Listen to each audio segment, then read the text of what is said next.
Turning to the Fairey S.9 we see the beginning of some of Fairey's most famous and influential aircraft. Not that the S.9 is particularly famous on its own, but rather that it is the first step on a long trip. The eponymous Air Ministry specification that led to its development asked for a gunnery spotter and recon plane, although it took 3 years from a 1931 grant to bear fruit with this single example.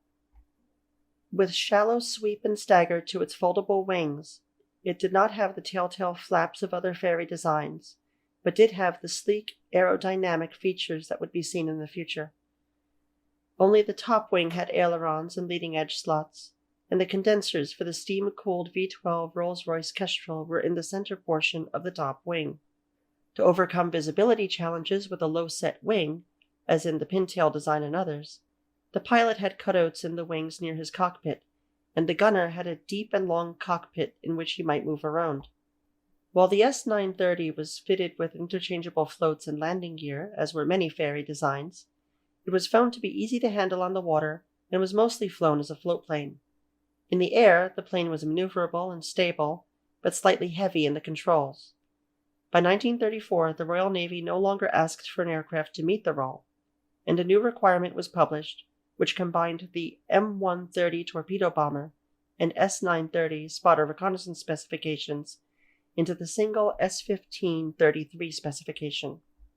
Meanwhile, Fairey used the knowledge gained with the S930 to improve another spotter recon aircraft with the added feature of torpedo bombing capability. This contract by the Royal Hellenic Air Force would be similar to the S930, but have a radial engine and be called the TSR I, for Torpedo Spotter Reconnaissance 1. The aircraft tested well, especially as a land-based plane, but was lost in a crash in September 1934.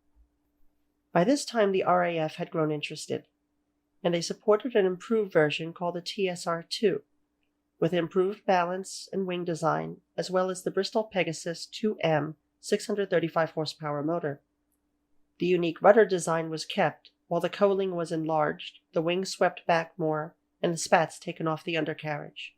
The arrestor hook was also strengthened. A legend was being born. A general-purpose 3-seater with interchangeable undercarriages for land or sea operation and the capability to operate as a gunnery spotter, reconnaissance platform, dive bomber, level bomber, torpedo bomber. The Air Ministry signed a contract for the Fairey Swordfish. A mere 68 Swordfish were contracted, with the first deliveries of the Mach 1 arriving in 1936, and No. 825 Squadron was the first to be equipped, turning in their Fairey Seals that July. No. 823 Squadron would replace their Seals a few months later. By the beginning of 1938, the Blackburn Baffin and Blackburn Shark had been replaced by the Swordfish in 5 squadrons.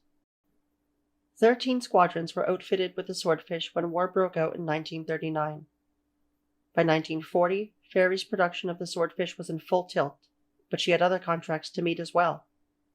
Blackburn was brought in to pick up demand, and within the space of a year, a new factory was built from scratch to produce Swordfish, these models being known as the Blackburn Blackfish. Armed with rockets, torpedoes, depth charges, and bombs, the Swordfish certainly lives up to her designation as an all-purpose aircraft, in spite of her nickname, the Stringbag. Over 20 second-line and training squadrons would use the Swordfish during the war, but her performance as a torpedo bomber and scout would earn her immortality. The first torpedo strike of the war was a Swordfish from the HMS Furious on 11th of April 1940 against a German destroyer in Trondheim. A Swordfish from the battleship HMS Warspite would fly as a spotter during the Battle for Narvik on 13 April, and was able to do so well that all German forces were sunk or scuttled, for a loss of 7 German destroyers and not a single Briton. The so-called Stringbag may have appeared to be one of the Allies' most obsolescent planes, yet she did well in a war where the enemy rarely had fighter cover at sea to challenge her. As if that weren't enough, while spotting for the Warspite and her escorts, the pilot spotted U-64 and executed a dive-bombing attack that sank the U-boat in under a minute. U-64 would be the first U-boat to be sunk by Fleet Air Arm. The Swordfish, mocked by commanders and pilots alike before the war for its dated construction, would be well respected as she counted victory after victory, in the Mediterranean, North Sea, and Atlantic, serving aboard capital ships, carriers, and in coastal command squadrons. Most famously, the Swordfish would put a torch to the Italian naval aspirations in the Mediterranean with their strike on Taranto and cripple the Bismarck.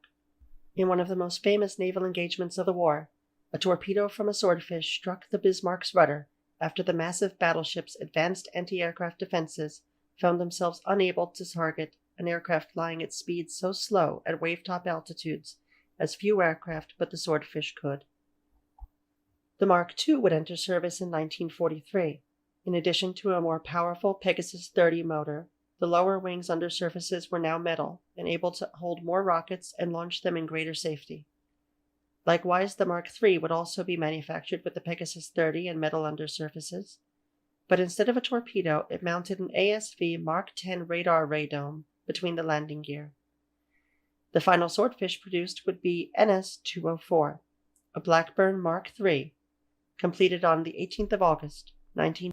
The Swordfish would serve with 40 squadrons, 23 of them first-line squadrons. Fairey would build 692 of the 2,391 produced, the rest being Blackburn products. Her final missions would be in January of 1945, hunting submarines on the Norwegian coast. She would be replaced by the Fairey Barracuda, outlasting even her own replacement, the Fairey Albacore. The last squadron would retire the Swordfish just after VE Day, on 21st of May 1945. In 1946, the last training squadron retired their Swordfish. British, Canadian, and Dutch squadrons flying for the British were the only nations to fly what is likely Fairey's most famous creation, and what was intended to be nothing more than a general-purpose aircraft for the small Royal Hellenic Air Force. While the venerable Swordfish would last over a decade from first flight to retirement as one of the last combat biplanes in the world,